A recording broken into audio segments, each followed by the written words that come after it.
Free for All Friday with Eddie Trunk. I'm just talking experience that I've seen happen over the years. Sirius XM's Faction Talk.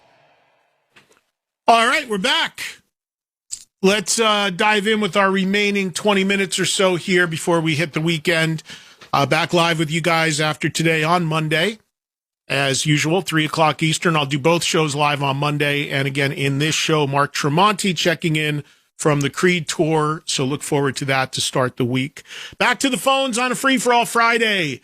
And our next caller, now I don't know if we're getting Tim or Syncin Stanley, but here he is from Florida. Haven't talked to him in a while on Trunk Nation. Tim? Syncin Stanley here, Eddie, and listen. I was listening to one of your previous shows before, and you were telling your listeners about a video series on YouTube talking all about the Kiss album artwork. You know what I'm talking about, right? Yes, Tim, I do. It's a great series that my friend Claudio Bergman does. Yes, and I got to episode number 3 with Rock and Roll Over, and thanks to you, Eddie, I found out some new information on Mr. Stanley there. Apparently, you know the story how it goes, how Ace designed the logo and Paul refined it. But right? I hear you shifting into Tim. So shift into Tim.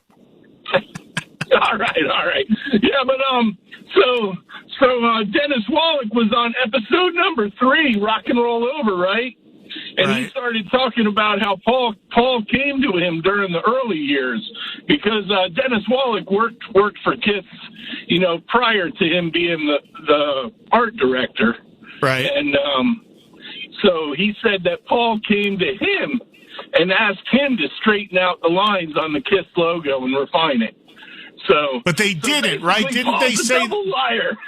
But didn't they say they didn't? Didn't he say they left the lines a little crooked? I've read that somewhere where the two S's are not symmetrical.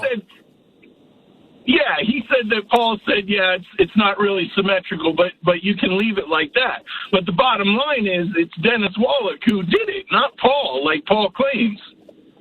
Yeah, there was a lot of drama about that because Ace was.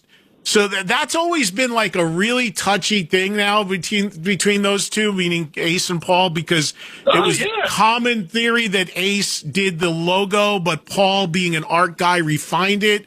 And it's like, well, what refining did you do? And then it's a big thing. So now when Paul is asked, he says, well, Ace did it, but I refined it. So I don't know who. He didn't. Dennis Wallach did. According to that episode. He was a liar. Heaven's on fire. I'll see you, Tim. Thank you, man. So Tim started out in his Paul Stanley voice and was moving into his own voice for a second, and then he went back and forth there. I'm wondering if now that Kiss isn't active anymore, is he still going to do that bit? Clearly he is. But yes, that if you don't know if you couldn't disseminate through all that what was going on, there's a great series on YouTube that is a series of interviews about every Kiss album cover and the artwork. It's called Behind the Kiss Artwork. The guy who hosts it is also an art director, Claudio Bergman. And it's if you're a hardcore Kiss geek, it's very entertaining. And the guy behind that organized all the Kiss artwork, Dennis Wallach, is interviewed in each episode about the respective record.